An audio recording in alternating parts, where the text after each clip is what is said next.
기류가 듣고 기류가 해야지. 그렇지. 그런데 저건 일부 행사께 주민사 관계 좀 뜻깊은 시간이 되었으면 좋겠습니다. 먼저 시작하기 전에 저희들 오늘 우리 같이 동행을 했어야 되는데 우리 공장 축제 때문에 같이 동행을 못하지만 또 우리 또 어린이에 계신 어르신도 온다니까 우리 시설관리소 사업소를 책임지는 우리 소장님 오셔가지고 잘 다녀오시라고 인사를 하러 오셨거든요. 한번 인사를 들어보고 그렇게 우리 수업을 진행하도록 하겠습니다. 소장님 인사. 왔습니다. 그 전에 앞에는 부임 연장을 또 했습니다. 하고 우리 뭐 여기 계신 우리 대학생 여러분들 만나니까 너무 반갑습니다. 그리고 이번 그 홍익축제가 몇 회신 줄 우리 대학생 분들 아십니까? 예. 몇 회십니까? 22회. 22회. 홍익축제는 또 49회 홍익축제입니다. 예. 그래서 오늘 정말 이 뜻깊은 자리가 또 우리 의백의 정신을 기리는 자리가 되었으면 싶고요. 오늘 우리 대학생분들, 우리 형님들, 누님들, 오늘 이 한 80분이 이렇게 그 유적지를 답사하신답니다. 오늘 가셔가지고 또 좋은 견학하시고 또 즐거운 하루가 되시면서 늘 건강하고 행복했으면 좋겠습니다. 그리고 힐링은 어디에 와서 해야 되겠습니까? 시설사업소에 수영장도 있고 헬스장도 있고 또 서동생활공원에 가면 우리 누님처럼 우리 형님들처럼 꽃도 예쁘게 건강히 잡혀 있습니다. 한번 오셔가지고 보시고 우리 박물관도 한 번씩 자주 방문해 주시기를 부탁드리겠습니다. 잘 다녀오십시오. 저는 막 물러가겠습니다. 예, 고맙습니다. 분들이 오늘 함께 통행할 건데 뭐 청춘대학이라 해도 아마 크게 무리가 없을 것 같습니다. 자, 그리고 오늘 그 수업 진행하고 그리고 현장에서 저희들 답사하는 과정에서 궁금한 거 있으면 언제든지 그렇게 질의를 하시면 됩니다.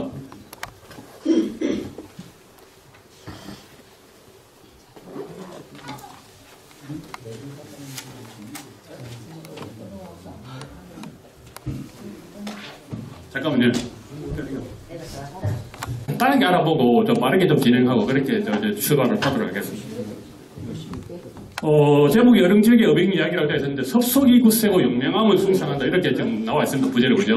저희가 뭐 이렇게 그냥 적어놓은 얘기는 아니고 조선시대 역사서의 동국 여지 성남에 보면 어른 사람들이 어떤 사람들인지에 대해서 섭속을 그 사람들의 댐댐이에 대해서 그렇게 표현을 했습니다. 어른 사람들은 섭속이 굳세고 그리고 용맹함, 용기가 있는 사람들이 많다 이런 식으로 기록을 해놨습니다. 그게 이제 조선 조정 정부에서 왔을 때 어른 사람들이 그렇다는 겁니다. 그렇다 보니까 어려서 나라가 위기에 빠졌을 때 어른들이 많이 배출이 되고 그리고 일제강점기도 독립운동을 하신 분들이 많이 배출되지 않았나. 그리고 우리가 어른을 흔히 무슨 고장이라 그럽니까? 어병의 고장. 어병의 고장, 충의의 고장이라고 우리 어머님 잘 아시는 그렇게 이야기를 하고 있습니다. 그게 근간에 그렇게 우리가 이야기하는 게 아니고 조선시대부터 옛날부터 그렇게 이야기가 되어져 왔다. 그렇게 보시면 될 것 같아요. 그래서 어병이라 그러면은 그냥 어병 많이 들어봤어요. 어병이라 그러면은 뭡니까? 강군. 강군은 요즘 지금 그냥 나라에 부르면 군인이죠. 그죠? 군인에 대응되는 그런 개념이에요. 반대되는 개념이라고 보시면 됩니다. 스스로 나라에서 부르지도 않았는데 스스로 나라가 위기에 처했을 때 일어나가지고 식량도 우리 스스로 조달을 하고 무기도 우리 스스로 만들어서 우리 스스로 내 가족, 내 고향, 우리나라를 위해서 외적에 대항해서 싸운 집단을 어병이라 그렇게 이야기를 합니다. 그래서 임진왜란은 언제부터 시작되냐면 우리가 임진왜란이라는 그런 것은 조선 중기 1592년도 그 해가 임진년입니다. 그죠? 임진년. 그래서 우리가 임진년에 일어난 왜군들이 일으킨 난이다. 그래서 임진왜란이라 그렇게 이야기를 합니다. 임진왜란의 원인은 뭔가 우리가 간단하게 살펴보면은 일본의 그 당시 일본의 수장이 요즘으로 치면 일본 뭐 대통령이라고 하셨겠죠. 일본 그 당시 수장이 누굽니까? 많이 들어봤을 건데요. 도요토미 히데요시 풍신수기라고 그러죠. 일본에는 그 당시 우리 조선이나 중국과는 다르게 봉건 영주국가라고 합니다.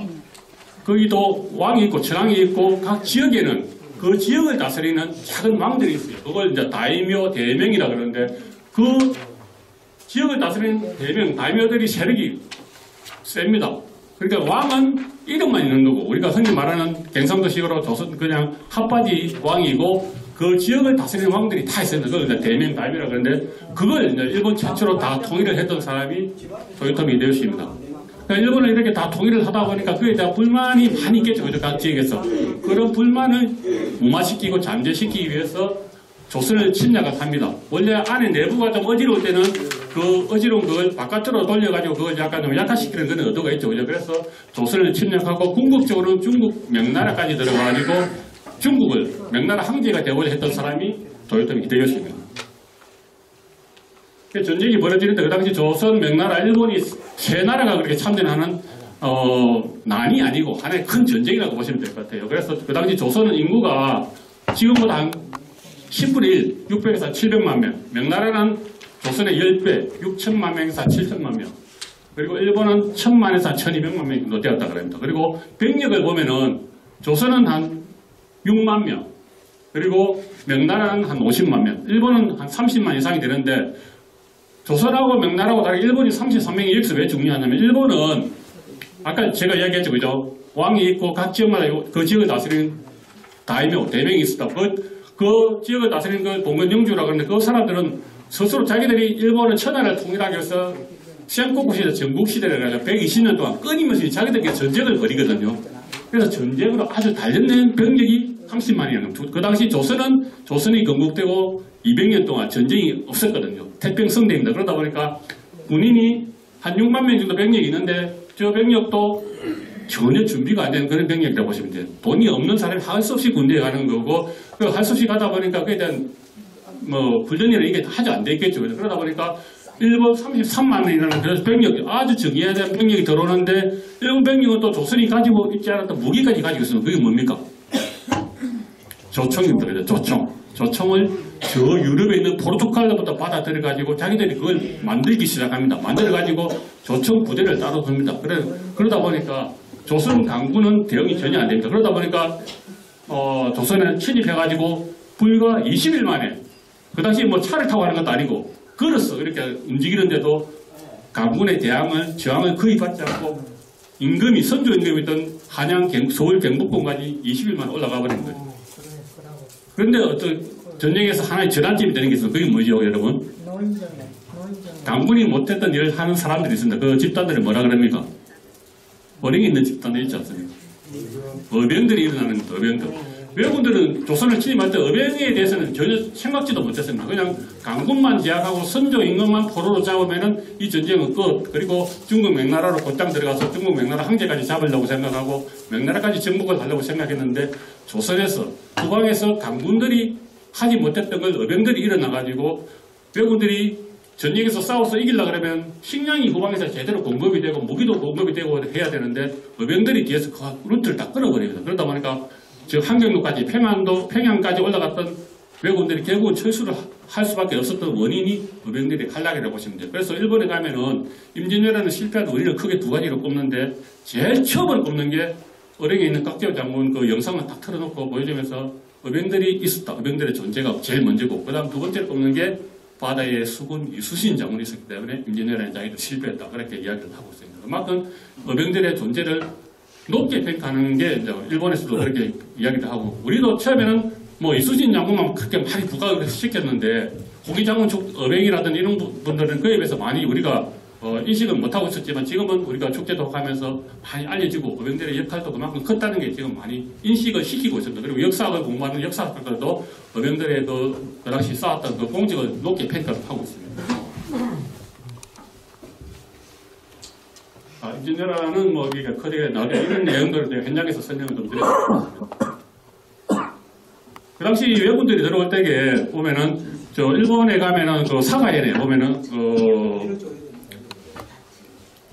사가현에서 저 출발을 하는데 그 당시 거기서 이제 성을 쌓고 자기들이 그 많은 병력들을 한 곳에 모읍니다. 그리고 그 병력들을 9개의 번대로 나눠가지고 동시에 출발하는 건 아니고 1번대부터 9번대까지 나눠서 그렇게 출발을 합니다. 제일 먼저 들어봤던 게 오니시 육기단가 병력이거든요. 그 병력들이 저 가운데에 보이는 저 루트를 따라서 한양까지 올라가는 거고 빨간색으로 해놨던 게 3번대입니다. 구로사 나가마사 병력이 3번대. 저기는 3번째로 도착을 합니다. 그리고 오른쪽으로 하는 게 가장 그 당시 좀 악랄하고 좀 잔인했던 부대 가또 비오마사 병력들이 저 울산 쪽으로 해서 경주로 해서 저렇게 올라갑니다. 그래서 자기들은 서로 앞다퉈 한양까지 가서 선조 임금 서로 먼저 생포하려고 그렇게 노력해서 자기들끼리 경쟁을 하면서 올라가는 거죠. 그런데 선조 임금은 어떻게 합니까? 백성들을 버리고 저 어주로 이렇게 피난을 가버리죠. 이제 그렇게 뭐 피난이라 그렇게 이야기하는데 사실 그 당시 본인이 살려고 도망을 간 게 아니겠습니까? 그죠? 그에 대한 뭐 역사 기록은 좀 평가가 좀 반말이긴 한데 저희들이 볼 때는 그렇습니다. 그리고 끝까지 남아서 싸워야 되는데 도망간 건 뭐 역사적으로 사실이긴 하지만 그게 어찌 보면 일본한테는 또 신의 한수입니다. 도망을 갔기 때문에 선조가 self가 안 됐기 때문에 전쟁이 좀 길어지고 그 사이에 또 병들이 일어난 게 되니까 또 어찌 보면 그것도 또 하나의 또 뭐 나쁜 의도로 그렇게 되었지만 하나의 결론은 또 그렇게 또 조선으로 봐서 또 좋게 결말이 된 게 아닌가 그렇게 보여집니다. 이거는 이제 임진왜란은 그러면 우리가 7년간의 전쟁이라 그러는데 전쟁이 주로 일어났던 거는 1592년도부터 해가지고 93년도 초까지 평양성이 탈환될 때까지 어른들이 하려고 그리고 그 이후로는 강화회담이라고 해가지고 전쟁이 소강상태입니다. 전쟁이 계속 일어나는 건 아니고 이렇게 서로 이제 강화회담을 우리가 전쟁을 어떻게 끝낼 것인가에 대해서 회담을 하다가 나중에 그 회담이 결렬이 됩니다. 일본에서 이제 뭐 아주 조선이라든지 명나라에서 들어줄 수 없는 그런 강한 요구를 하거든요. 조선에 있는 경기도, 전라도, 충청도 이게 자기 도를 갖다 일본에 넘겨라. 그러니까 조선을 반턴을 잘라서 반턴을 일본한테 넘기라는 그런 요구를 하는 거고 그리고 명나라 황제의 딸을 일본 그 분신수기의 첩으로 보내라. 이런 말도 안 되는 요구를 하니까 그 강화 회담이 결렬이 되고 1597년에 일본이 다시 쳐들어오거든요. 그거 이제 정유재란이라고 합니다. 그래서 우리가 임진왜란 그러면은 1592년부터 1597년도에 일어났던 정유재란까지 합쳐서 우리가 임진왜란이라 그렇게 되겠습니다. 이런 부분들은 저희들이 나중에 현장에 가서 좀 이야기를 하겠습니다. 임진왜란이 일어났던 당시에는 도요토미 히데요시가 조선을 아주 쉽게 봤습니다. 그래서 어떤 이렇게 당시에 이렇게 조선에 들어가는 백령들에게 이런 문서를 남기는데 그 당시에 아주 좀 유화적으로 남기거든. 보면 내용들이 좀 발달해서 그렇게 하는데 고려국 금지를 해가지고 조선에 들어가면은 폭력을 행사하지 말라. 그리고 백성들에게 무리한 요구를 하지 말고 조선 민가에 불을 지르지 말라. 이런 식으로 이야기를 한다. 왜냐하면은 쉽게 들어가서 쉽게 조선을 정복할 수 있다 생각했기 때문에 어차피 조선은 정복하면 자기 백성이 되고 자기 나라가 될 거기 때문에 불지르고 백성들에게 힘든 거 시키지 말고 방화도 하지 말고 살인도 하지 말고 그런 식으로 아주 유화적으로 보내는데 그게 안 되죠. 그죠? 어병들이 일어나서 막 자기들이 하고 싶었던 걸 잘라버리니까 이제 그게 완전히 바뀌어버립니다. 그래서 이런 공문을 내립니다. 포로를 잡아오는데 그 당시에 기술이 있고 그리고 바느질을 잘하는 여자 이런 분들은 무조건 다 포로로 잡아오라는 그런 식으로 이제 명령을 내리는 거죠. 그러다 보니까 나중에는 이렇게 보면은 뭐 우리 어령 바로 옆에 있는 창녕 지역에 붙었던 방문이거든요. 그 당시 보면은 조선의 관리라든지 그 관리의 처자들은 무조건 잡아서 다 죽이라. 그리고 관리의 집은 다 불태워 없애버리고 그리고 숨어있는 관리라든지 처자를 발견해서 신문하면 큰 상을 주겠다. 이런 식으로 방문을 붙여가지고 본격적으로 이제 자기들의 본색을 드러내기 시작을 합니다. 그래서 보면은 이게 이제 그 당시 정유재란 때 많이 극심하게 벌어졌던 건데 전라도 지역에서 많은 피해를 입었습니다. 그 당시 경상도는 각지마다 어병들이 이렇게 좀 지키고 있었기 때문에 우도는 좀 편안하게 백성들이 활동을 할 수 있었고 전라도 지역으로 들어가가지고 이제 이런 만행을 저지르는데 이게 뭐냐면은 코영수정입니다. 코영수정.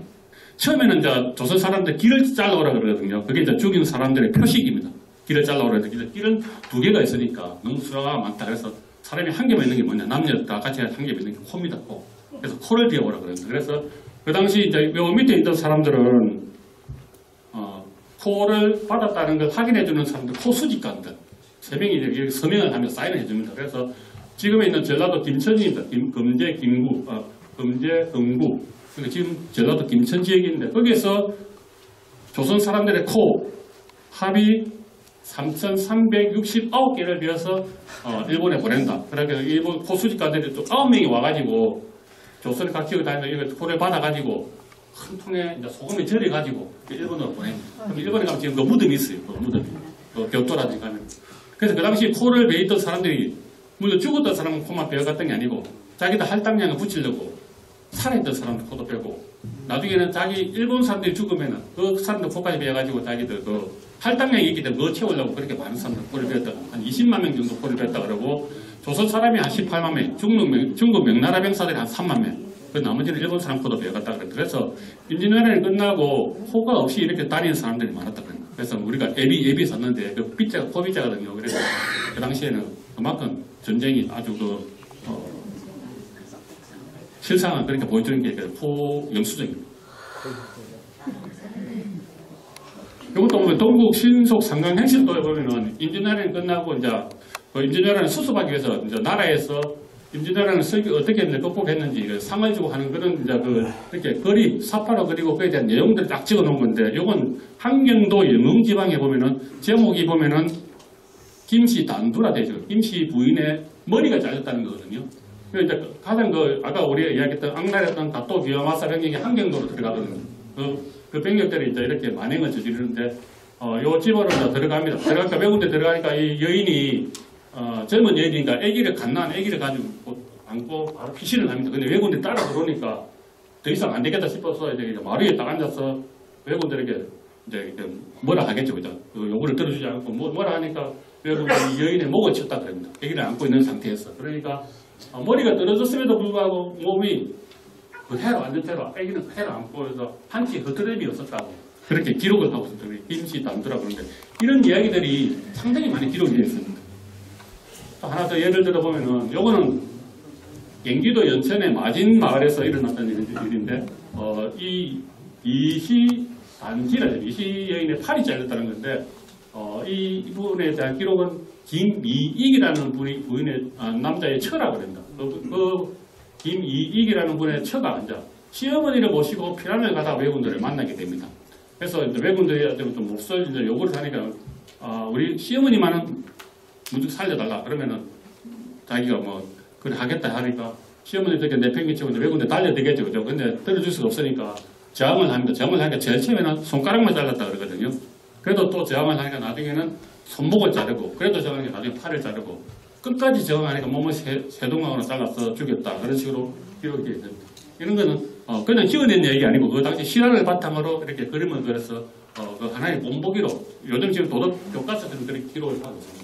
이런 이야기들이 엄청 많아요. 그 아기를 안고 있는 여자의 가슴을 잘라갔다는데, 어린 게도 저기 옥시낭자에 대한 이야기도 있거든요. 그런 식으로 많은 이야기들이 있습니다.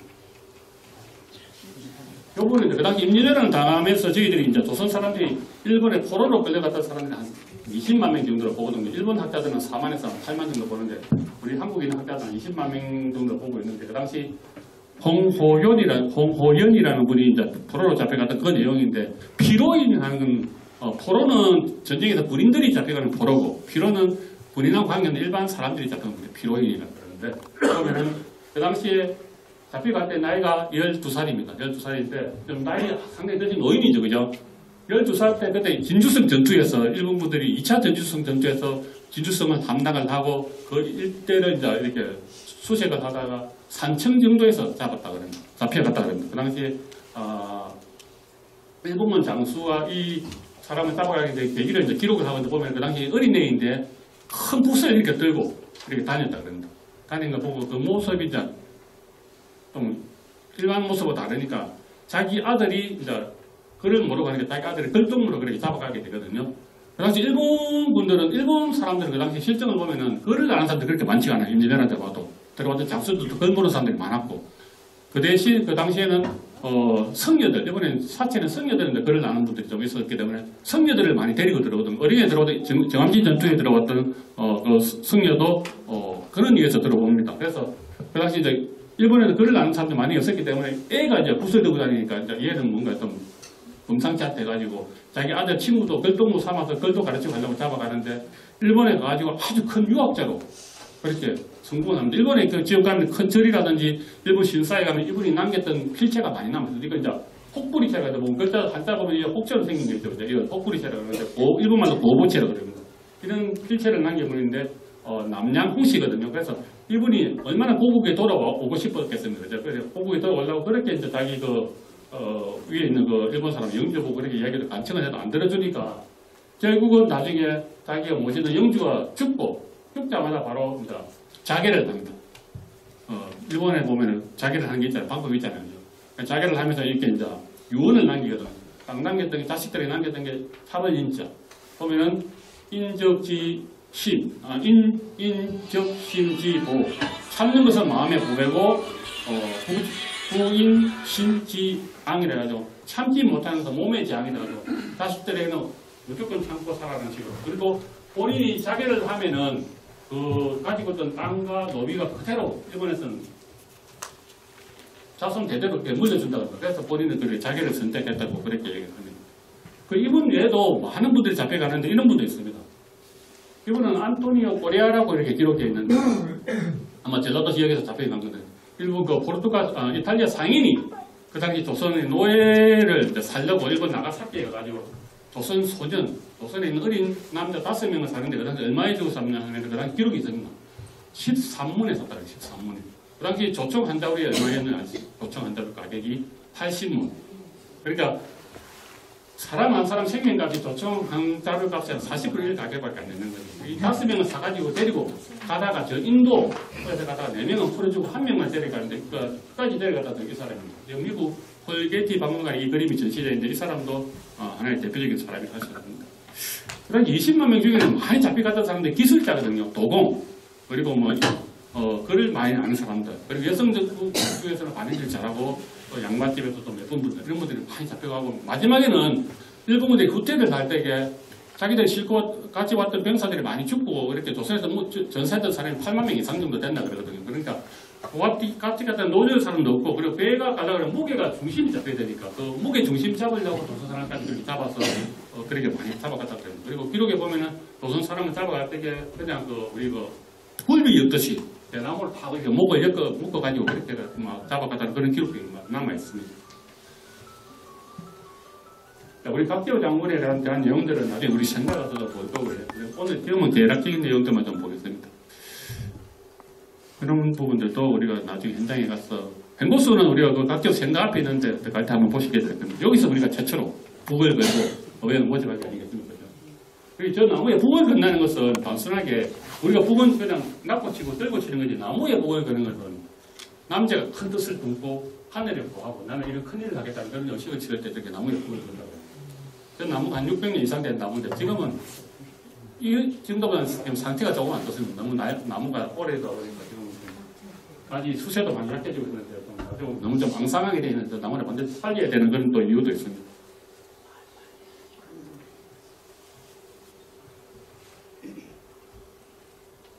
여기 오늘 저희들이 가보지는 못할 텐데, 요 기강이 각계 장군 최초의 전투지라 할 수 있는 기강인데, 보면은, 여기 이제 난강입니다. 난강이고, 요쪽이 이제 어령 땅이고, 요는 함안 땅이고, 요쪽 건너는 장령입니다. 이게 낙동강이 있고, 난강이 합류된 지역입니다. 여기서 이제 각계 장군이 가거시험에 낙방을 하고, 나중에 가거시험 이야기도 제가 전달해 드렸는데, 가거시험에 낙방을 하고, 여기 와서 돈지 강사에 이제 정자를 짓고 이렇게 막, 체험을 하다가 이제 여러분들이 전쟁이 일으키기 전에 왔다 갔다 하는 걸 보시거든요. 전쟁이 일어나니까 이제 4월 20일, 4월 13일 날 임진왜란이 일어나고 9일 만에 어병을 용의 세관에서 이제 일으키지 않습니까? 이렇게 해서 그 당시에 가동 10명, 집에 있던 노비라든지 그리고 신재성 장군 이런 분들 한 10명 정도가 와가지고 음력 5월 4일 그리고 6일에 외국은 배들이 이제 물자를 이렇게 실어 나갑니다. 낙동강. 부산 쪽에서 쭉 실어서 전북 쪽으로 쭉 이렇게 왔다 갔다 하거든요. 그리고 이쪽 지역이 이제 이렇게 매복을 하고 있다가 외국들을 기습하기도 하고, 그리고 목장 전술을 해가지고 강에다 그래 말목을 받고 말목을 하고 말목 사이를 끈으로 묶어가지고 외국들 그러니까 그 끈에 탁 걸리면은 숨어서 있다가 팔에서 그렇게 공격해서 외국들을 쳐붙습니다. 이게 이제 기강 전투인데 저 전투가 왜 중요하면 어병들이 최초의 승리 외국들하고 싸워서 이를 승리고. 그리고 강군들이 계속 연전연피를 하거든요. 근데 이게 5월 6일이니까, 5월 4일 6일이니까, 이 전투가 각계 장군 승리를 하고 나서 그 5월 7일 날, 드디어 이제 강군이 승리를 하거든요. 그게 이제 여러분 뭔지 아십니까? 강군이 5월 7일 날 최초로, 처음으로 이제 일본에 대항해서 싸우다 승리를 합니다. 그게 무슨 전투인지 혹시 아시겠습니까? 이순신 장군의 옥포해전, 바다에서. 그보다도 3일 그리고 하루 앞서서 여기서 각계 장군이 기강에서 먼저 승리를 거둡니다. 조선군의 최초의 승리라고 할 수 있겠죠. 물론 그 당시에는 어병이신 분이지만 그런 전투로서 상당히 의미가 있는 전투가 기강 전투고, 여기서 이제 조선군 이제 어병들이 강군을 대신 싸웠다 이겼다는 건 소문이 퍼지니까 각지에서 어병들이 각지 밑으로 몰려들기 시작하고, 조선군들도 이제 그 전에는 다 싸워서 쳐고 도망가고 패퇴만 하다가 어병들이 이기는데 우리도 이길 수 있다는 그런 또 자신감을 가지고, 그래서 이제 하나의 그 전국적으로 또 어뢰이 또 일어나는 계기가 됩니다. 그게 이제 기강 전투입니다. 이게 기강 전투도고요. 그리고 정암진 전투. 정암진 전투도 여러분들 뭐 어뢰에 사시니까 정암진에는 다 가보시죠. 그죠? 솥바에 또 보러 가시고 했는데 거기서 큰 전투가 일어났다는 건 혹시 들어보셨습니까? 저게 이제 상당히 중요한 건 각대호 장군 전투 중에서 가장 큰 전투이고 가장 큰 승리, 정암진 대첩이라고 얘기하는데 여기입니다. 그죠? 지금 보시면은 이쪽이 어령 땅이 정암철교 길이 또 차 다니는 도로가 여기는 가만 월천이죠. 그죠? 그 당시에는 이제 양쪽으로 이렇게 제방이 없습니다. 그죠? 저 상류 쪽에 진주 쪽에 난강댐도 없겠죠. 그죠? 그러다 보니까 물도 많이 흘러 다녔었고 그리고 강폭도 지금보다 상당히 더 넓습니다. 지금 개방이 없었기 때문에 그 당시에는 강폭도 더 넓었고 뻘 지역도 많이 있고 물살이 센 거 깊은 것도 많이 있고 그리고 모래 지역도 있는 것도 있고 그래서 그 당시 외군들이 조선에 들어와가지고 제일 먼저 했던 게 이제 선조 임금 잡으러 한양까지 먼저 갔던 거고 가가지고 선조가 이제 비난가가 없으니까 이 사람들이 했던 게 이제 우리가 조선이 8개의 도로 나눠져 있지 않습니까? 8도니까 우리가 아까 9개의 번대가 들어온다 그랬죠. 그 함대 최고 대장을 빼고 나머지 8개의 부대장들이 우리가 조선에 있는 각 도를 한 개씩 맡아서 우리가 한번 그 도를 다스려보자 해가지고 8개 번대가 팍 흩어지거든요. 그 당시에 이제 경상도를 맡았던 번대가 모리희원, 모리대릉모토라는 부대고 전라도가 소조 천윤경, 오바야카와 가가케라는 부대인데 경상도 부대하고 싸웠던 게 아니고 전라도 부대하고 싸웁니다. 왜냐하면은 전라도 부대가 바다를 통해서 전라도로 가면 제일 좋은데 배 상륙하고 전라도 바로 뭐 육지로 통해서 가면 제일 좋은데 이수진 장군이 바다를 지키고 있으니까 바다를 못 갑니다. 그죠? 그러다 보니 이제 육지를 통해서 가야 되는데 가장 빨리 갈 수 있는 방법이 부산 쪽에서 자기 도처에서 갈 수 있는 방법은 육지로 가는 가장 빠른 방법은 창원, 함안 그리고 어령 정안 딱 건너가지고 저쪽 삼청으로 해서 저 남원을 해서 전주로 들어가는 게 가장 빠른 길목입니다. 육지를 통해서 가는 건. 그래서 자기들이 이제 결정하는 게 어령 정암으로 치자, 정암은 치자 이렇게 이야기를 하는 거예요. 그래서 그 당시 이제 고바야카와 다카가케 부대 중에서 아까 스님이 들어온다 그랬는데 각 번대마다 보통 스님이 한 명 붙습니다. 그 글도 잘 알고 하나의 그 브레인, 그 당시 이제 뭐 자문도 하고 막 그런 역할을 하는데 그 일본 따라왔던 6번대의 그 스님이 안국사 해경, 안국사 해경이라는 절이거든요. 중이거든요. 그 중인데 정예병사, 안국구제 에키라고 이야기하는 일본말로 2,000명을 정예병사, 가장 잘 싸우는 병사 2,000명을 데리고 들어옵니다. 근데 그 당시 각대호 장군은 초기이기 때문에 2,000명까지는 안 돼요. 한 200명 정도, 10분의 1 정도밖에 안 됩니다. 그래서 각대호 병부대가 이쪽에 진을 칩니다. 2,000명 여기 딱 와가지고 제일 먼저 하는 일은 이제 늦으니까 오후에 도착하니까 내일 우리가 어령 쪽으로 들어갈 건데 물살이 세고 뻘지역이 많으니까 우리가 지금 내일 건너기 쉽게 우리 건너기 좋은 장소에다 먼저 표식을 해주자 이래가지고 물살이 좀 덜 약하고 모래소당 있는 쪽 뻘지역을 피해가지고 이걸 자기들 편면을 다 뽑아놓거든요. 낮에는 바로 건너려고. 그 전날에 이제 각제장은 그걸 다 보고 파악을 합니다. 그래서 야암을 틈타가지고 병사들을 보내가지고 편면을 다 뽑아가지고 물살이 센 쪽, 모래소당에 있는 뻘쪽 이런 쪽으로 다시 뽑아줍니다. 그리고 밤에는 심리전을 벌입니다. 우리 박물관 앞에 보면은 그 가로등이 지금 오직을 해가지고 하나의 그 가로등에 횃불이 5개 켜지는 게 있거든요. 밤에 보셨는지 모르겠는데 상당히 예쁩니다. 오늘 저녁부터 계속 해놓으니까 한번 보시기를 바라고. 그 오직을 전술에서 심리전입니다. 어병들 수가 작으니까 사람이 보통 횃불을 하나를 들지 않습니까? 그죠? 그런데 오직은 하나의 횃대에 불이 5개가 나지거든요. 횃불이. 그걸 한 개 들면 몇 명처럼 보이겠어요? 먼저 몇 명 들고. 5명처럼 보이겠죠. 근데 양손으로 들면 10명이 모여 있는 것처럼 보이겠죠. 그래서 어병 100명이 횃불을 오직을 들면 1000명처럼 보입니다. 그런 식으로 이제 그 당시에 각제 병이 한 200명 된다 그랬죠. 이쪽은 한 2000명. 그래서 밤에는 심리전을 해가지고 꽉 기르고 생각 치면서 이러면은 외군이 싸울 좀 그 길을 꺾어줄 수가 있겠죠.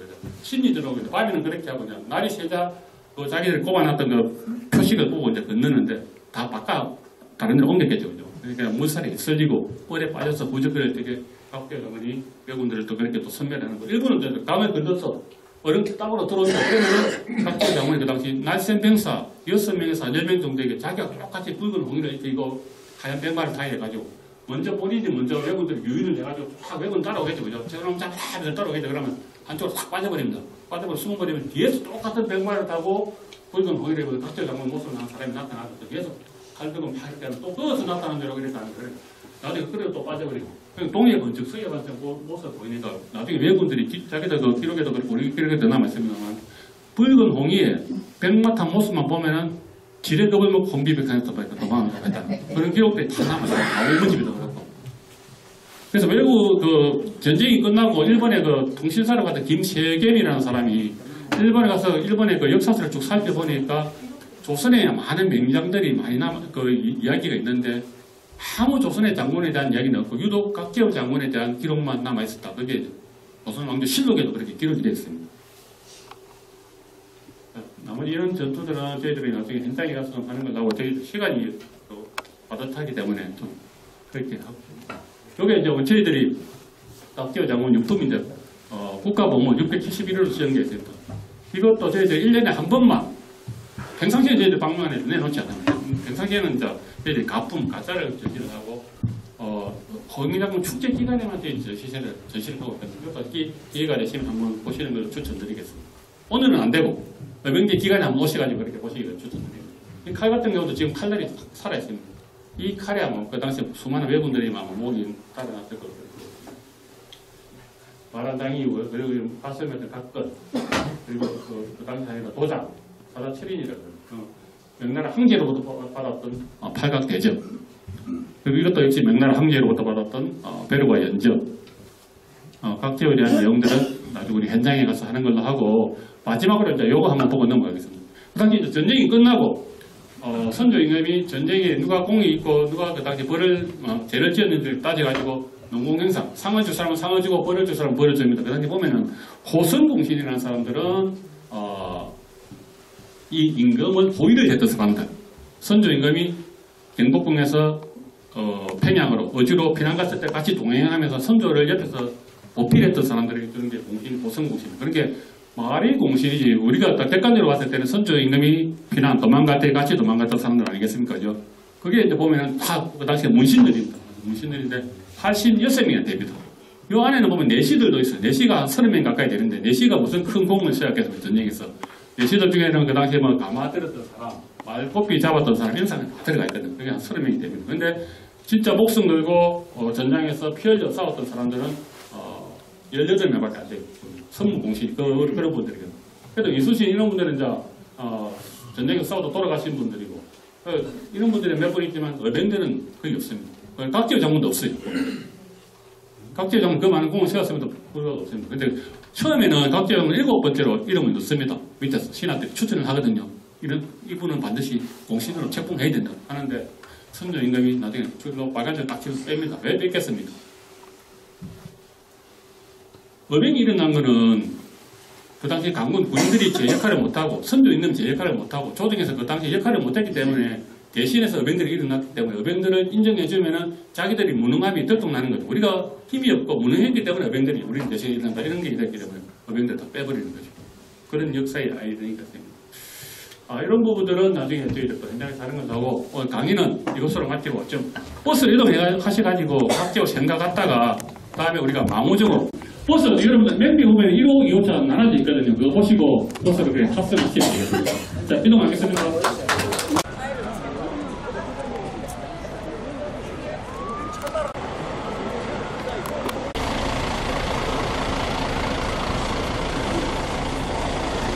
구자선,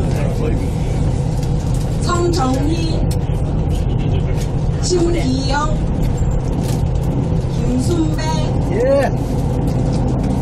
최영근, 박윤자, 최재공,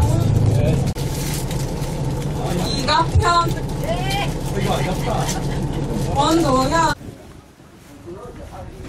각교 장군의 그 붙인 데는 가골서 그 간사를 마시고 하시면 그분이 어림으로 장가를 오게 됩니다. 옛날에 조선시 남지다 되고 이렇게 장가 간다는 말을 많이 한다는 거죠. 장가가 뭡니까? 결혼하면은 남자가 장인집을 간다는 말이에요. 그래서 우리 장가 이쪽에 장인이 되시는 장인. 그분은 이제 뱃설도 하시고 했는데 강균도라는 분의 따님에게 이제 우리 각교 장군 붙이는 가원 선생이 이제 결혼을 해서 이쪽으로 처갓집을 가거든요. 근데 그래서 처갓집 재산도 고스란히 물려받습니다. 그래서 이쪽에서 상당히 땅과 토지 그리고 노비를 소유했던 집안의 부유한 집안이라고 보시면 되고 그래서 이쪽에서 이제 각계의 장군이 태어나게 되는 거죠. 그래서 각계의 장군이 이제 태어난 것은 은행입니다. 은인데 선제, 묘라든지 이런 건 다 전통이 있다고. 각계의 장군이 이곳에서 태어나셔가지고 그 각계의 장군은 삼촌, 각규라는 분에게 이제 글도 배우고 하다가 나중에는 우리 저쪽 가래에 자고사 밑에 그 옛날에 모리사라고 절이 있거든요. 상당히 큰 절이었는데 그 당시 모리사에서 스님들이 밥을 해오면 그 쌀떡물이 하얀 물이 저쪽 가래까지 흘러내려와가지고 그 배감정 들어봤죠, 그죠? 그래서 배감정 하는 것도 그냥 하얀 물이 흘렀다. 하얀 물이 이제 바위 위로 흘러서 배감이라고 이야기하는데 그쪽에 하얀 물이 내려올 정도로 큰 절이 있었어요. 지금 가면 절수가 남아있거든요.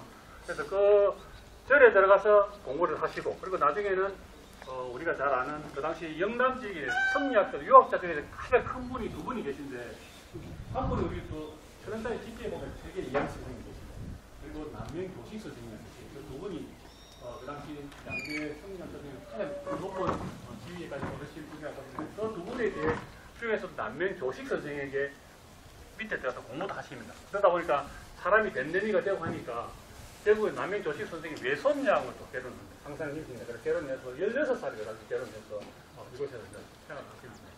나중에 이제 각계의 장군이 이제 34살 때, 아까 여기 하다가 굉장히 산다고 했는데 34살 때 가서 시험을 치게 됩니다.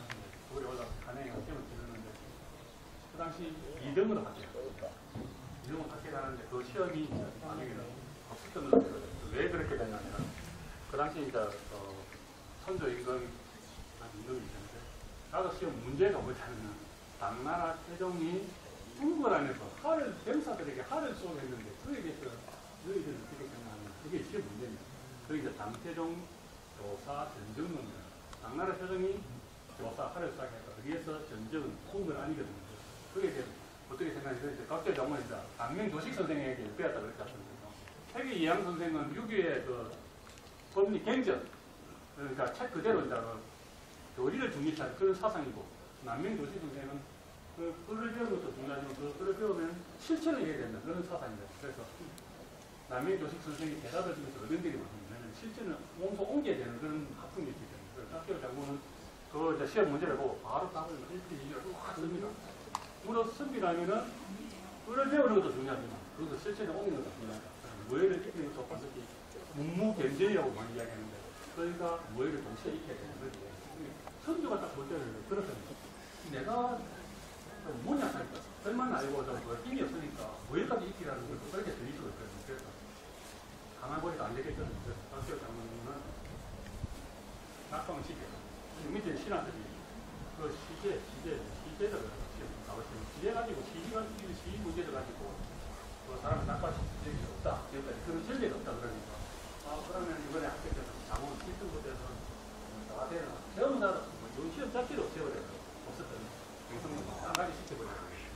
그래서 각계 장군이 이런 걸 할 때 시험이니까 없었던 걸 때문에 각계 장군들 중에 없었던 걸 1등부터 해서 전부 다 합격이 취소되거든요. 그래서 각계 장군의 패스를 대한 꿈을 접고 내려오셔가지고 아까 우리가 영상에 다 봤던 낙동강하고 난강이 한민되는 도시에 형제를 갖고 납치도 하면서 시간을 보내다가 41살 됐는데 민년을 발발을 했어요. 아까 우리 저런 동네 입구에 다리 딱 건너면 동네 입구에 큰 정전나무 하나 있고 우리가 전기나무, 물지나무 하는 거 나무에 주문이 되고 처음에는 한 10년 정도 모였는데 우리가 그 시장에 하나 낳고 한 분이 그 기능이 전혀 승리를 3월에 해가지고 그래들이 당연히 승리를 전투를 거의 이야기 전투 우리 그리고 가왕사 전투 그리고 청년 현충 능사 이런 대체리가 그 전투하고 가왕사 전투 가왕사 전투는 중유제가 되는데 나도 위험하다 가장 상당한 문제라는 그 당시 있기 때문에 나이 26살 되는 그 당시 이번 무대 대장을 들었는데 그 병력을 안면하고 이런들하고 가왕산 당연히 가왕산을 두고 대치를 했거든요. 여러분들 들어보니까 각계 장군이 밀양, 영상, 저쪽에 강령 이렇게 있는 백성들 다 데리고 버스를 다 들어가거든요. 그리고 들어가면서 혹시 그 당시 논에 있던 이건 다 불질러버리고 왜냐하면 우리가 못 가져가는 게 외국인들 보고도 힘을 줘서 싸우면 안 되니까 그러니까 청야대책이라고 그러면 다 없애버리고 남은 수학했던 걸 다 들고 성을 들어가면 싸우니까 백성들이 싸울 때는 힘이 없지 않습니까? 그러면 이외에다 딱 그러는데 아니 성안 있는 사람들이 동료를 하는데 아이고 진짜 우리 죽겠구나 짜고 막 이렇게 백성으로 그렇게 그런데 이게 좀 하시는 말씀이 물론 저쪽 장소가 유명한 명장이라면 아니 우리 함부로 덤비지는 가족이다 지켜보거라 그랬어요. 그 광장도 순서 다 보니까 그때 가면 지켜오는 거리 안 되거든요. 그러니까 만나서 한번 보다가 안 되겠다 싶으니까 뭐라고 그때를 해보죠. 그래서 나중에 저쪽에 감량에 가서 한국 상승해서 감량 국민들하고 학교 나가라고 각주냐고 그랬어요. 어머니 만들어서 10,000명 이상이고 남은 시민들하고 우리나라 분석할 때 모사를 시켰어요. 저들을 벌써 이제 앞으로 들어가서 학교 돌아가는 것들을 많이 갔다 왔어요. 오늘 생각했습니다. 태어나신 것에 대한 여러분이 이게 처음이 분들이 그래요. 많으시네. 제가 구조를 제가 한 설명드리면 저는 안테는 누가 이거 하는 거죠. 여자들이 안테는 좀 남자들 공간을 분리를 시키거든요. 안테 중요한 거니까 안테를 두고 안 여자들이 공간을 두고 바깥에는 이 부분에 곡간체 해가지고 곡식 풀어가지고 그런 거 이제 쌓아주고 그리고 농기구들 그 곡간체 저쪽에 들어오는데 보면 저 가랑채 그러면 남자들이 사실 유교 살기 때문에 남자 여자가 그냥 공포제 해주고 외부에서 손님들 어찌 주인 얼마나 이렇게 손님들이 많은데 남자들이 많이 오니까 안쪽까지 안 들어오고 바깥에서 손님을 맞이해야 되니까 설치합니다. 그런 구조라고 이게 진행적으로 양반집이라고 보시면 일반 우리 주민들은 우리 초가상간 많이 이야기하는데 그러니까 초가상간 기둥과 초가상칸이라는 것도 기둥과 기둥은 상칸이 되거든요. 상칸, 두칸, 세칸 그 정도 되는 집에서 초가상간 있고 뭐 방이 그렇게 하는 거고 이렇게 몇 칸씩 되는 집은 다 그러니까 99칸까지는 일반 매춘비 아무리 돈이 많고 열심히 놓고 99칸 이상은 못겠습니다. 그 이상 지는 임금이 사는 분들이고 그러니까 99칸은 집 하나가 그래 99칸은 아니고 집에 있는 건물 전부 또 다를 합쳐서 99칸까지는 못 짓는 거예요. 이런 것도 보면 하나, 둘, 셋, 넷, 다섯, 6칸이고 옆에 보면 하나가 두 개서 여기 12칸 집이라고 보시면 돼요.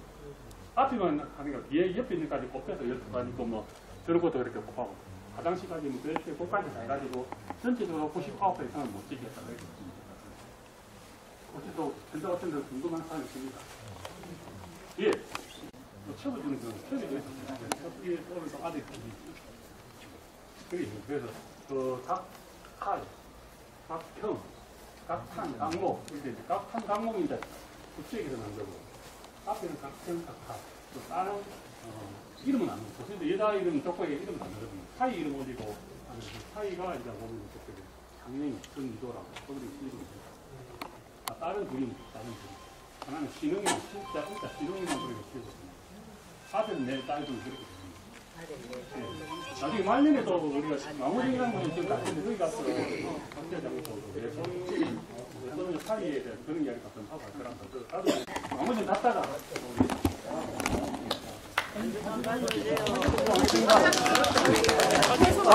사진 사러 왔는가매 사진 사러.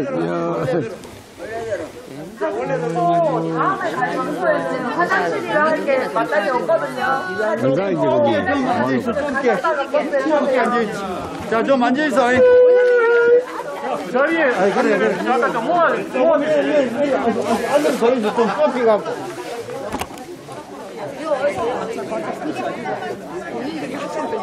안녕하세요. 잘 지내십니까? 예. 잘 보내주세요. 어르신 이쪽으로 더 오셔야 돼. 내가 퀴즈에 오셨네요. 좀 모여셔야 되겠네. 잠시만요. 사진 한 장만 찍을게요. 네.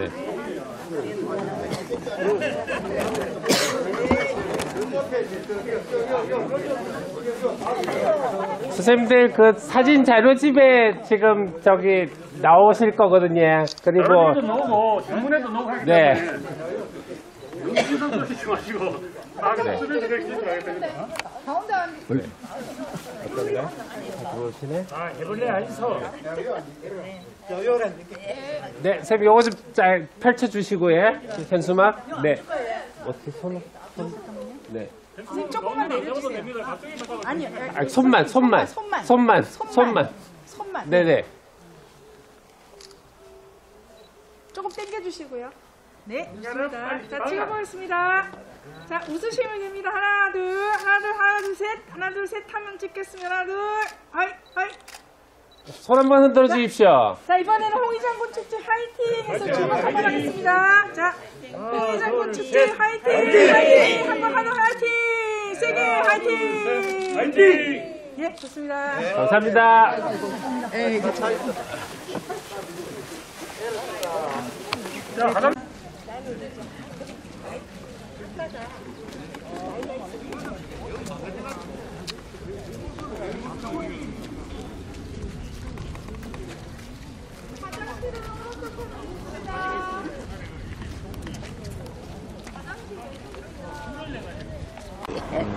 작년에도 했으니까.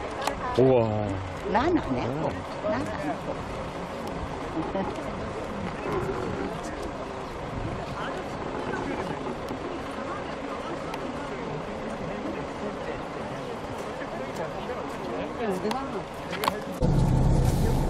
백선생님 이 어른이 얼마나 셈을 정확해가지고 개인적으로 체부자한테 빌리고 또 체부자 이름을 오래했어. 김구 선생이 와가지고 경주 체부자로.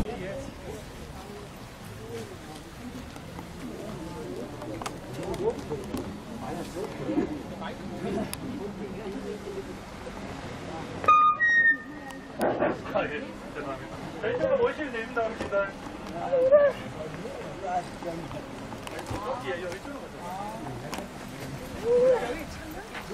자, 이 넓은 데도 모시면 되겠습니다. 망호정이는 정자는 요 바로 밑에 지붕만 보이는 저게 망호정이거든요. 우리 각지가 잡은 호가 망호당입니다. 그죠? 망호라는 말이 이절망자, 근심무자, 모든 근심을 잊고 살겠다는 뜻에서 망우정이라는 저 정자를 짓고, 말년에 1602년부터 돌아가신 망우라는 호를 짓게 된 걸 제가 잠깐 설명을 드리면은, 각재우 장군의 그게, 아까 제가 까고시 합격한다 그랬죠, 그죠? 합격을 하고, 그게 이제 시절 때문에 파왕이 되어가지고 다 없었던 걸로 된다 그랬는데, 각재우 장군이 그 뒤로 패스를 했겠습니까, 안 했겠습니까? 패스를 합니다, 여러분, 그죠? 의병 활동만 한 게 아니고 패스를 활동하거든요.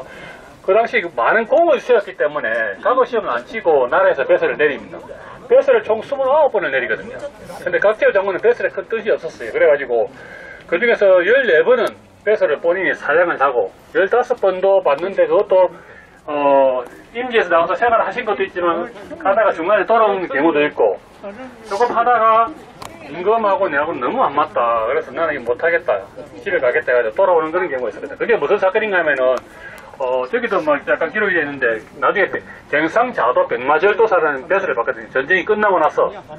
1559년도에 그 배설을 받는데, 백마절도사가 뭔가 하면은, 갱상도 지역의 군인들을 이렇게 총괄하는 아주 높은 직급입니다. 군인들을 총괄한다 보시면 되고, 그게 이제 어디, 본부가 어디 있었냐면 울산에 가면 울산 도산성이라고 있습니다. 그 고원들이 거기서 갱상자도 백마절도사 그 본부가 있습니다. 본영이 있습니다. 거기서 이제 생활하시는데, 본인이 전쟁을 해보니까, 이게 성을 쌓고 성을 수축하는 성을 고쳐 쌓는 걸 더 높게 쌓다는 방비를 하는 게 중요하다는 걸 느끼고 이렇게 성을 좀 쌓고 하려면 재정이 돈이 필요한다 그죠. 그래서 이제 조정에 임금에게 이제 건의를 합니다. 이런 경우로 이제 이게 성을 좀 수축하고 더 다시 쌓는 경우가 필요하니까 돈을 좀 내려 보내달라 이렇게 하니까 무슨 소리 하나 전쟁 끝나고 좀 서울에는 꿈을 짓기도 바쁜데 그 밑에 성까지 고소할 필요가 있냐 이런 식으로 하거든요. 그래서 각자 장군 떠다고 이렇게 서로 안 맞습니다. 그래서 각자 하면 그러면 나는 이제 못 해먹겠다. 집에 가겠다. 이렇게 사표를 딱 내고 집에 옵니다. 바로 와. 뒤도 안 돌아보고 와버리거든요. 근데 사표를 내고 그게 수리가 되고 집을 돌아오셔야 되는데 각기의 장군 성품이 워낙 또 웃고 아무리 본인이 그 목숨이 그리고 위태하고 하더라도 임금에게도 바른 탈발을 하거든요. 어떤 식으로 하냐면 뭐 이렇게 강해군이 뭐 목공 짓는다고 할 때 그런 식으로 하면 안 된다. 뭐 그런 식으로 해서 임금의 직책을 내려놔야 된다. 그리고 임진왜란의 모든 그거는 임금 때문에 비롯되었다. 임금이 나라를 잘못하셨을 때였다. 이런 식으로 직언을 바로 올리버린다. 그래서 그 당시에는 이게 뭐 말 한마디 잘못하면은 목숨 하나 왔다 갔다 하는 일도 아니거든요. 각기와 장군 그런 게 전혀 신경이 안 씁니다. 그래서 배설도 사표가 수리되기 전에 바로 와버리니까 임금이 볼 때 심하거든요. 신하들이 각자와 저자를 두면 안 된다.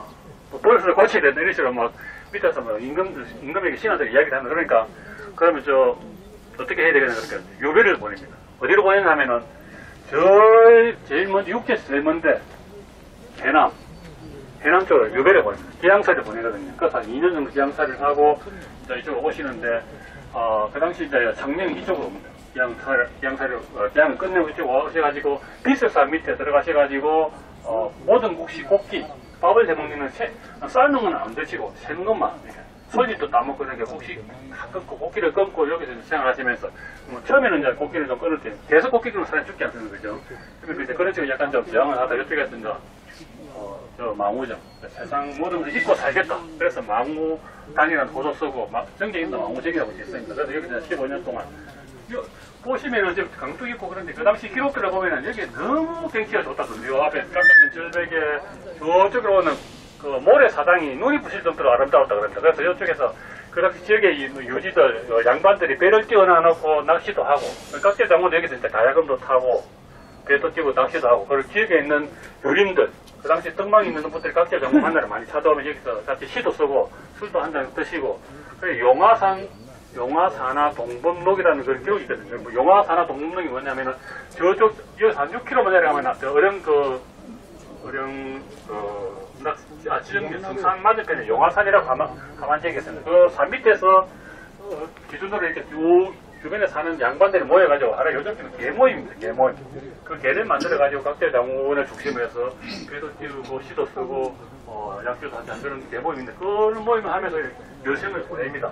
그런데 사실은 험한 망우지 세상 근심을 있는 거지 사실은 나라 국정 엄청 많이 합니다. 기록들을 보면 나라 국정 이런 사람들 잠을 못 이룰 정도로 그런 기록들이 많이 남아있거든요. 그래서 말년에 여기서 또 돌아가신 66세 일기로 그래서 마지막에 보낸 곳이 이곳이라 보시면 되겠다. 그래서 한번 내려갔어가지고 우리가 망우정이 어떻게 생겼는지 한번 보겠습니다. 내려가는 거 내가.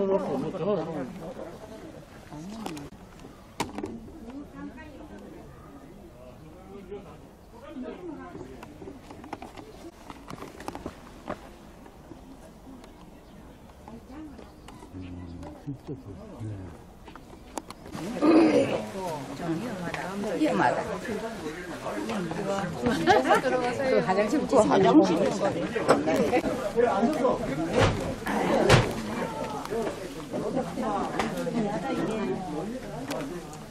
우리 여학생들만 쏙 들어왔네. 남학생들이 잘 안 들어오네. 여학생들이 원래 말까지. 그렇네. 야. 학교 다닐 때도 여학생들이 말은 잘 듣고 남학생들이 좀 말을 잘 안 듣는 편인데. 여학생들 시집 와도 신랑말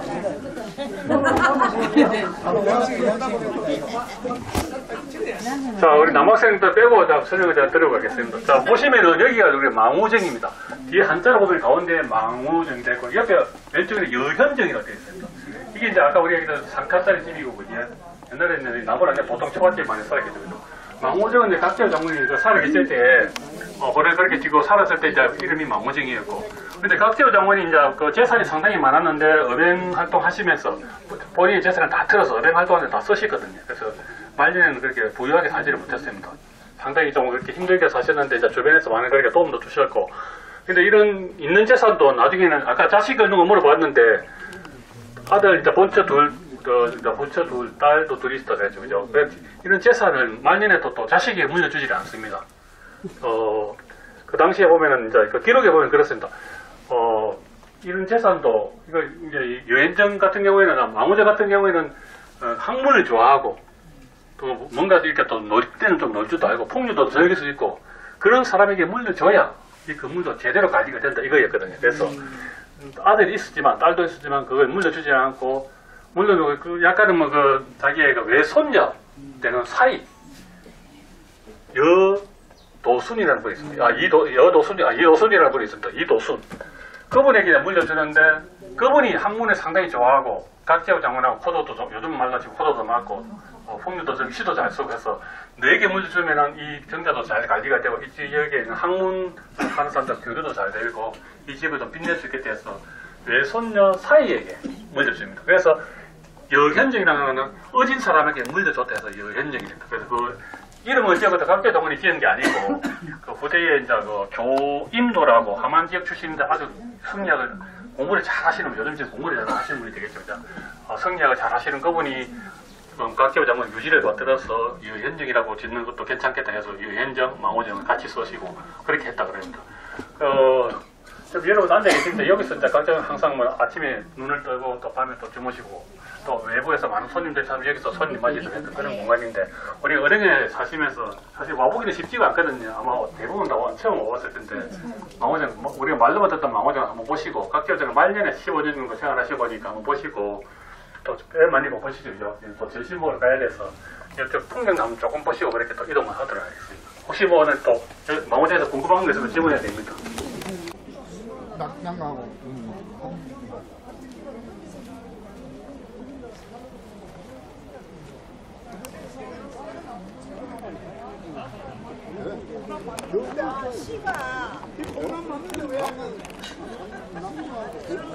나무에 대해서는 근데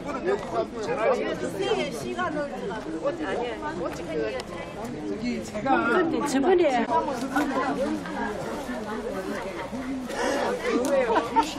멀리까지 가시는데요.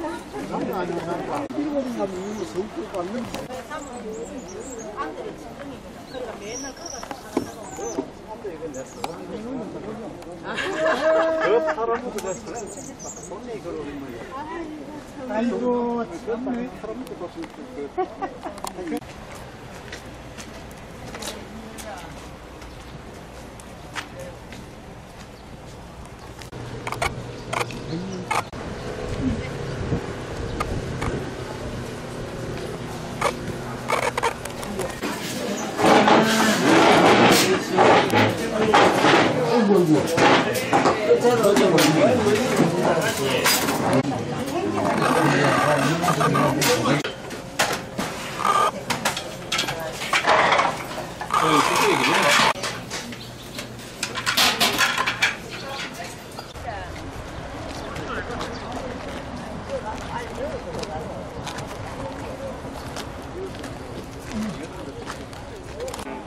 자식 때까지 이렇게 5대가 이렇게 묻혀 있다고 하셨습니다. 이 동네가 이제 각조 장군 본가가 있는 hen풍 쪽입니다. 요 옆에 가면 이제 각조 장군은 무슨 또 예연 서원도 있고 막 그랬거든요. 여기 큰 비석이 지금 하나 서 있습니다. 그 정암각 선생 신도비 해놨는데, 신도비는 원래는 길에 사람들이 잘 다니는 무덤 가기 전에 이제 이렇게 세워가지고 그 사람이 봉지가 쭉 찍어놓는 그게 이제 신도비인데, 요 비석은 각조 장군 비석은 아니고 각조 장군하고 우리가 잠깐 이야기했는데, 각조 장군 아버지 비석이 하나 나전박한 게 있는데, 저기가 각조 장군 묘인 한번 혹시 뭐 다리가 무릎이 아프신 분들은 여기까지 한번 생각해 보시고 요 밑에서 좀 기다리셔도 되고 지금 걸어가실 수 있는 분들은 좀 올라가서 상태에서 약간 또 설명을 드리고 그리고 어린이도 왔으니까 우리 어린이도 왔다가 미소도 드리고 그리고 강월 선생님 그리고 박교 장군 박교 장군 아들 큰아들 그렇게 5대가 이렇게 묻혀있다고 하셨어요. 박교 와서 예도 지내고 또 뭐 이렇게 번처도 하고 그렇게 해요. 우리가 또 연합 손님들이 왔으니까 우리 또 어린이 또 각계 장관 아니겠습니까? 또 가서 일단 한번 드리고 하도록 하겠습니다. 술은 우리가 뭐 각계 장군이 그렇게 또 술은 좀 좋아하시다 그랬어요. 그런데 오늘은 가서 마음만 담아서 그렇게 예를 하고 오도록 하겠습니다. 자, 다리가 아프신 분들은 여기 건드리 좀 앉아서 기다리시고 우리 또 괜찮으신 분은 올라가 보겠습니다.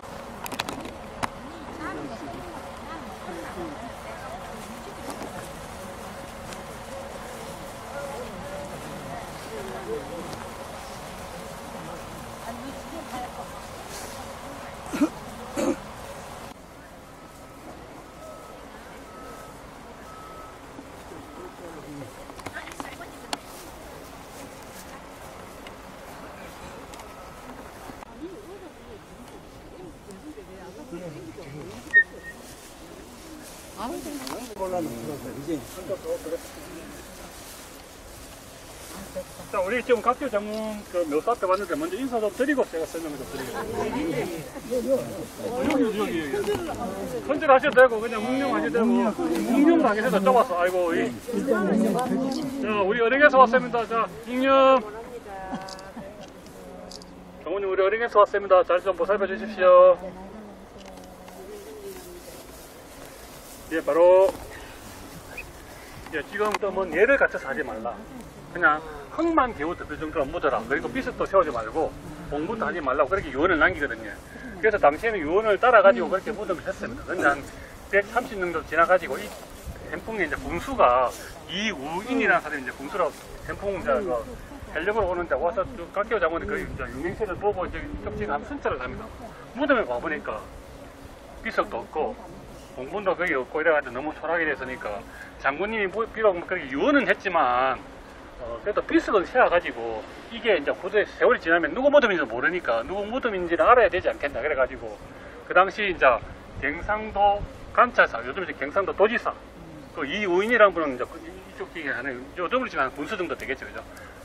조현명이라는 도지사에게 이제 건의를 합니다. 이런 사정이 있으니까 비석은 좀 세워야 되겠다. 예산을 좀 내놔달라 해가지고 그래서 예산이 반영돼서 이 비석을 세웠는데 크게 안 세우고 원래는 뱃슬로 치면은 뭐 당상간 이상이니까 위에 가첨석 해서 위에 지붕 같은 두께들도 얹고 양쪽으로 저는 무인석도 세우거든요. 저 보면은 앞에 저 홀기를 잡고 저거 이제 무인석이라고 그러는데 무덤 앞에 양쪽으로 세우는데 그것도 없이 그냥 그 당시에 이렇게 비석만 간단하게 세웁니다. 보면은 정병조 판서, 한경도 관찰사,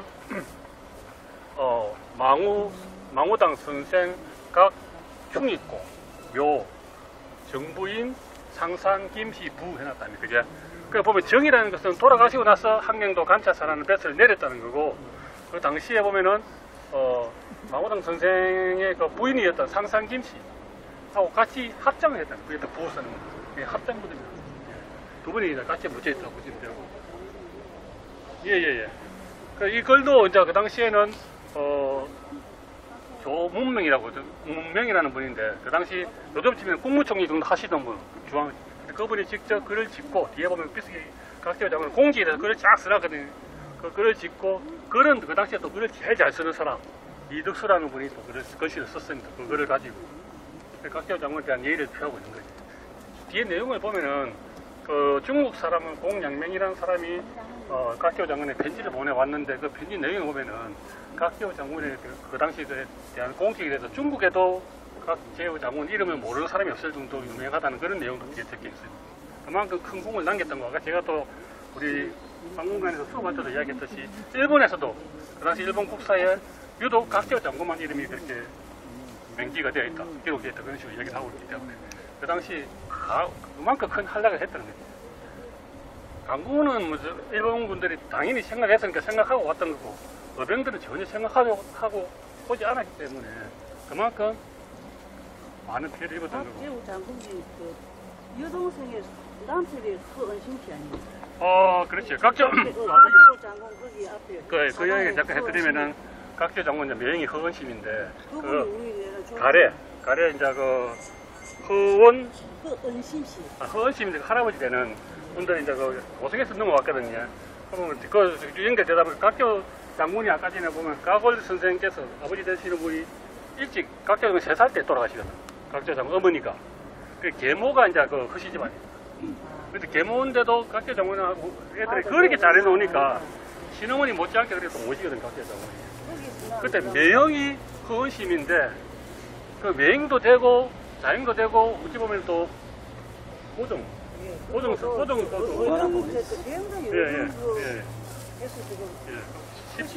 17장년 안에 들어간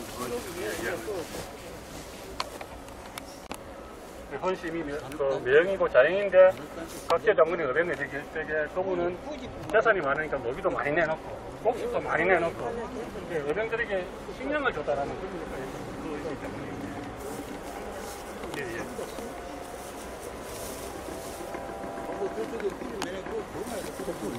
뒷면에 비문이 있어요. 예, 비문이 있습니다. 각계 장군에 대한 공적을 다 기록해놨어요. 계속 제가 보기 지금은요, 지금 세월이 이게 한 지금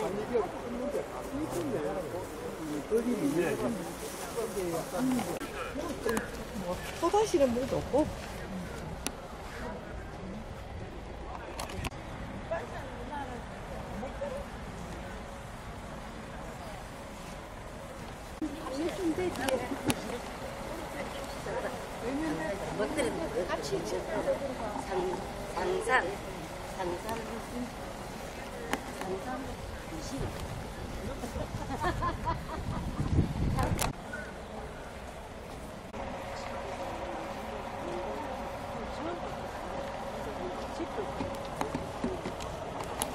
아까도 말씀드렸죠. 그쪽 주상복공지가 말씀드렸죠. 성자 어머니 유복에 너무 내려오시면이었고 안 오는데 나오느라 아니다 나중에만 양호였고 이거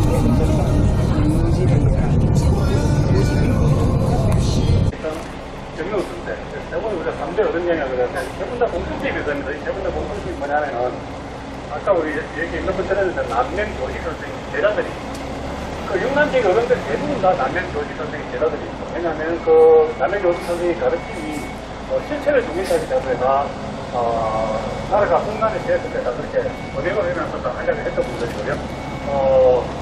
김이나 장관 같은 그 장관은 나이가 11살 정도 위에 있습니다. 보면 김면 장관 같은 한 2,000명까지 풀어 나갔습니다. 그 뭐냐면은 그 당시에 좀 나이도 적고 이쪽에 힘주고 있다 보니까 초창기에는 공항 김면이 그 어떤 총회장을 맡습니다. 그러다 보니까 자부장, 우부장을 나누는데 자부장이 이제 각계우 장군이 들어가고 우부장에 이강학이라는 분이 들어가거든요. 저분을 중심으로 의병들이 좀 공개 활동을 합니다. 근데 저분이 그 내용 한번 보면은 나이가 연세가 있을지도 불구하고 한 번도 만나서 주무실 때도 밥옷을 벗지 않았다고 그래요. 항상 준비된 자세로 그렇게 해서 준비를 하시다가 저분은 이제 의병 활동을 하다 보니까 가산이 이제 이게 각 집에 있는 대사를 다 써서 의병을 활동을 하다 보니까 가산이 좀 기울고 하다 보니까 아들이 밥을 못 먹어가지고 아버지가 저 활동하고 임금들 거지처럼 왔다고 그 부분을 듣습니다. 그래서 아들을 안 만납니다. 나라를 위해서. 그 정도로 오로지 나라를 위해서 이제 그렇게 희생을 했다는 거고, 저분이 이제 1992년에 의병을 일으켜가지고 1993년도 1월달에 선산 지역에서 이제 의병 그 기지를 이제 형성을 하고 그쪽에서 이제 주둔을 하면서 금산 지역에 있던, 금산에 이제 머무르면서 선산 지역에 있던 외병들하고 대치를 하거든요. 그 대치하는 과정에 병지에 누우셨다가 돌아가시거든요. 돌아가시면서 남겼던 말이 저기 보면은 지지, 유구, 고지, 요신이라 해가지고 나라가 있는 줄만 알았지 내 몸이 있는 줄은 몰랐다고 해서 그렇게 요언을 하시고 돌아가시거든요. 그리고 돌아가시면서도 내가 나의 죽음을 알리지 말라고 동생에게, 김해라는 분이 동생인데 그분에게 알립니다.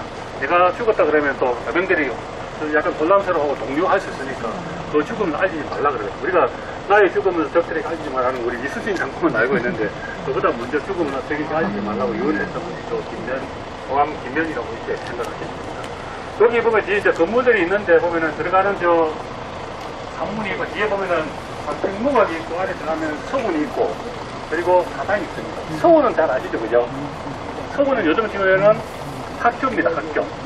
학교인데 살이 바뀌고, 향교는 우리 어린이도 경암서원이 있고, 어린이 한교가 있죠, 그죠? 한교는 공립, 나라에서 운영하는 학교라고 보시면 되고, 서원은 지역의 살인들이 운영했던 개인 학교라고 보시면 될 것 같아요. 안에 보면은 서원도 있고, 그리고 공항 김면 장군을 기리는 사당도 있습니다.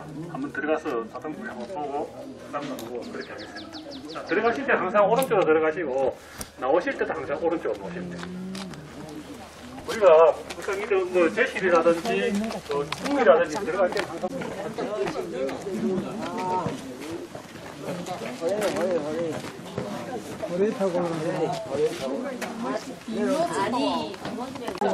아니 아까 어머니 그게 어령이랬잖아. 뭐 어디 됐대?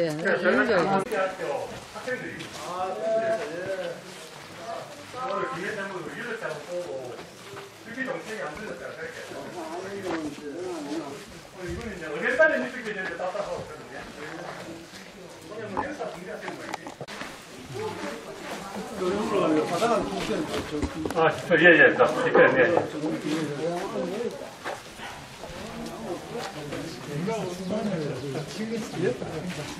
예.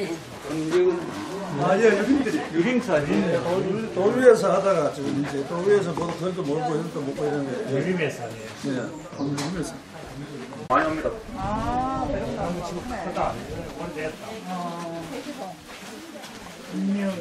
이쪽에 보시면 오른쪽에 매운탕 봤었어요. 긴 쪽으로 생기다 이거. 설성대로 3번짜리 되겠다. 긴 쪽으로 생기.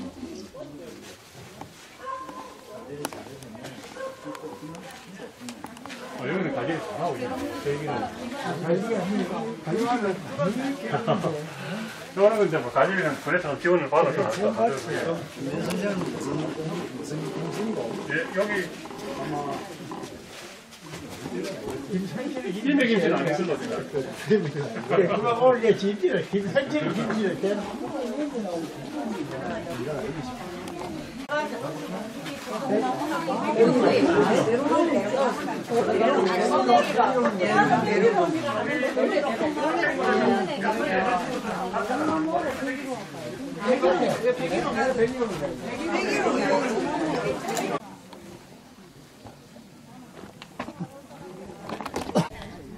그런 요원은 안 했기 때문에 각자 장군도 뭐 그런 요원은 안 했기 때문에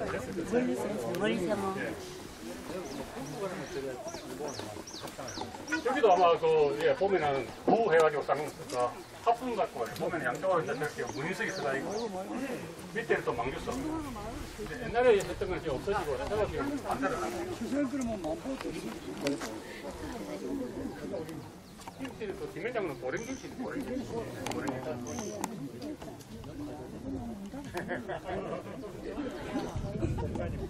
뭐라고 봤습니까? 유명하고 잘 드시고 이 지역이니까 이 지역에서 마지막에 가지고 우리 온 장.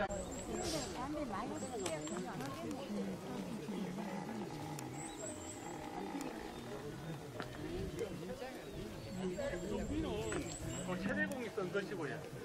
그 비강만 최근에.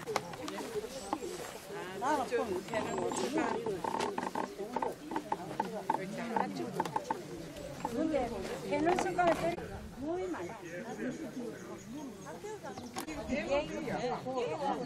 애가 간다. 집에 간다. 그래야 완전 남는 거 옛날에 생활을 복원 안 했어도 가본 사람이 있는데 몰라요.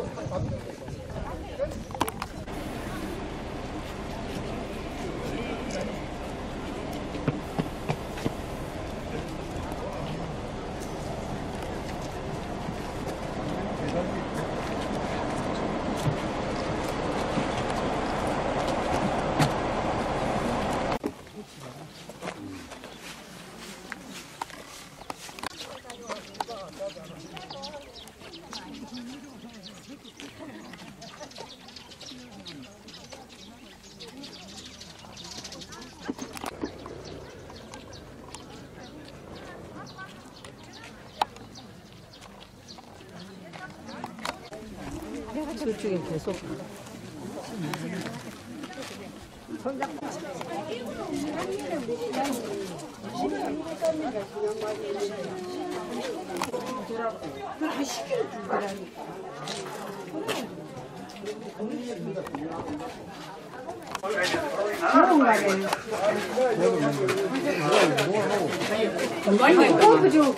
진짜 왔습니까?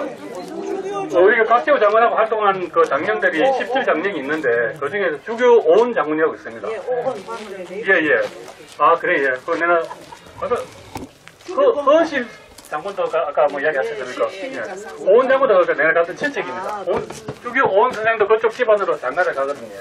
그 허찬 선생의 그 손자 사이로 들어가거든요. 그러니까 보니까 그 허실 문중이 대단한 게 태계 선생도 사이로 드리고 주교 오은 선생도 사이로 드리고 각계우 장군 부친되는 각오 선생도 사이로 드리고 대단한 허시입니다. 그쪽 허시들이 가리 허시들이 각계우 태계 이황도 있고 이제 그 주교 오은 선생도 계시고 예, 주교 오은 선생 같은 경우에는 서성이 남명 조식 선생도 있고 태계 이황 선생도 있고 그 할머니가 또 태계 이황 선생 그 쪽하고 또 그것도 집안이거든요. 그렇다 보니 되게 가까운 집안을 보시는데 이게 예. 아 그렇습니다. 예. 온 장군은 출생은 지금 함안의 그 산인 쪽에 가면 모국이라고 해요. 모국 그쪽에 출생인데 그 할아버지 되는 분이 어령에 그 당시 경남 군수로 보더니 어령을 오셔가지고 나중에는 함안으로 가서 이제 그 세계를 그쪽에서 거주를 하는데 거기서 이제 오은 장군이 함안에서 태어나시고 결혼을 아까 이야기했듯이 어령 가래 쪽으로 허시 집안도 잠깐 와가지고 어령 쪽에서 이제 또 이렇게 원래 부자인데도 부자인데 이제 그 허시 집안 중에서도 그 할아버지 된 허찬이라는 분이 그 경상북도 안동 영주 쪽으로 장가를 가거든요. 그 집안 또 엄청 부자인데 그 집안에 딸밖에 없었어요. 딸밖에 없다 보니까 그 재산을 다 물려받고 그 물려받은 재산을 또 뒤에 갔는데 그분도 이게 온 장군이 또 가래로 장가를 갔는데 그분도 딸만 둘이 있었어요. 큰 딸한테 장가를 갔는데 그 할아버지 재산, 장인어른 재산을 다 물려받다 보니까 엄청난 재산을 소유하게 됩니다. 그래서 그분이 이제 그 의백 활동하면서 많은 재산을 내놓고 각기호 장군은 나이가 12살 많은데 아까 제가 얘기했던 각기호 장군은 집안이거든요. 왜냐면 각기호 장군은 아버지가 그쪽으로 장가다 보기 때문에 집안 이제 처고모부가 됩니다. 각기호 장군 아버지가. 그래서 그러다 보니까 되게 가까운 집안이라고 보시면 되고 각기호 장군이 처음에 이제 의백을 이렇게 가지고 활동을 하면서 이제 그 당시 경상도 관찰사가 조정지 경상도 도지사가 김수라는 사람인데 외군들이 쳐들어오니까 도망을 가요. 그냥 도망가게 하면 좀 민망하니까 무슨 핑계를 대냐면 임금을 보위하겠다. 임금을 내가 가서 고송하겠다. 내가 임금을 보호하겠다 해가지고 근황병이라 그래요. 근황병. 그런 명목으로 이제 위쪽으로 올라가 버리거든요. 백성을 다 버리고 경상도 지역 백성을 버리고 그러니까 각자 잡는 이제 하가 팍 나가지고 김수를 잡아서 죽여야 된다. 이렇게 상소를 올리거든요. 그러다 보니까 경상도 관찰사하고 사이가 안 좋습니다. 그래서 경상도 관찰사는 각개를 어병이라 안 그러고 토적이라 그래가지고 나는 이렇게 다 그러고 그래서 위에 보고를 하거든요. 근데 그게 잘못된 보고니까 나중에는 학봉 김성희 선생이 그게 아니다.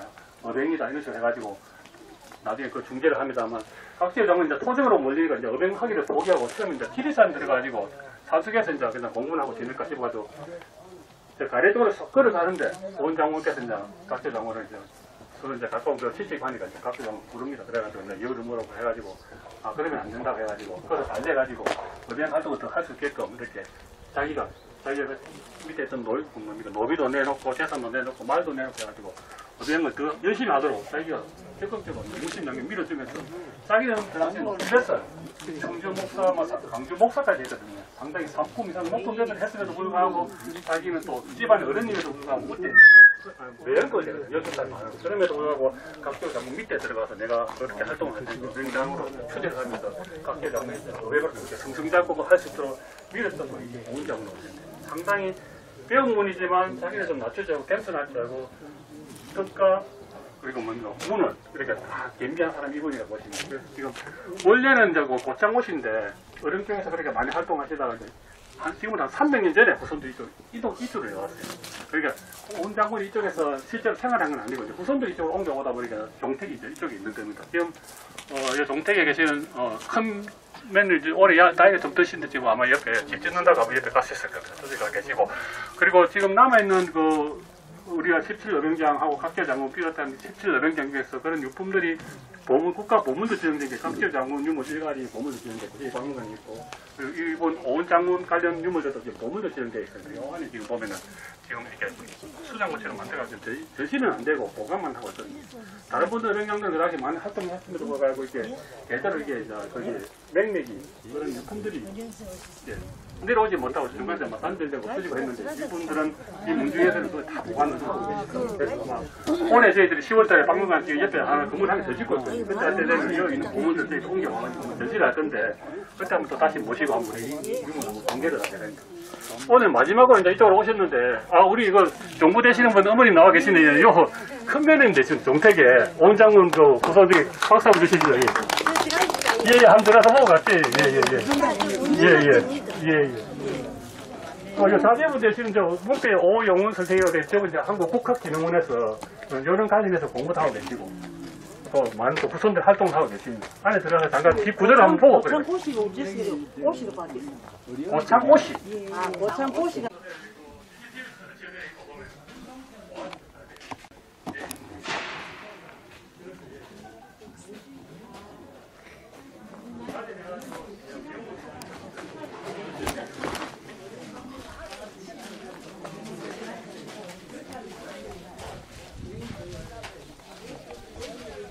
밑동네에 있었는데 한 100년 전에 물이 한번 들어가지고 물이 들어가니까 온전히 이쪽 옮겨왔습니다. 건물 안치는 그냥 저쪽 옮겨오고 나머지는 새로 지었는데 안치는 저쪽 옮겨오고 그리고 이제 일제 강점기 때 이쪽에서 독립운동 3일 정도 가지고 홍거지가 이쪽입니다. 3일 정도.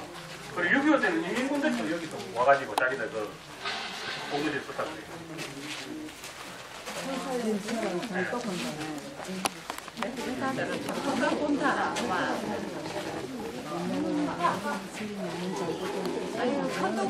자, 이것으로 오늘 그 마지막 답사 마무리를 했는데, 이제 올해 이제 사오시가지고 열심히 뭐 배워가시겠지만, 우리뿐만 아니라 다른 낭인들이 많이 지금 노래하네요.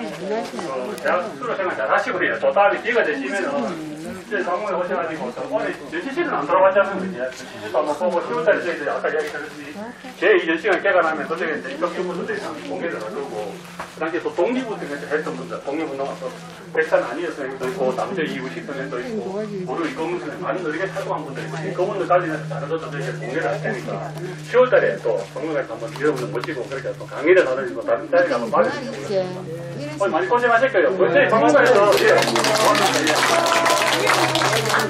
박물관 여러분들 모시고 이렇게 답변을 하면, 뭐, 차 대접해 드리지에, 뭐, 점심도 드리지에, 간식도 드리지에, 어디 가서 많이 좀 홍보해 주시고, 또 뭐, 이번 예술좀 받고 여러분들도 응원해 주는 그런 게 있기 때문에, 그래서 열심히 할 테니까 많이 또 관심 가지고 그러겠습니다. 저는 의백박물관에 그 단장직을 맡고 있습니다.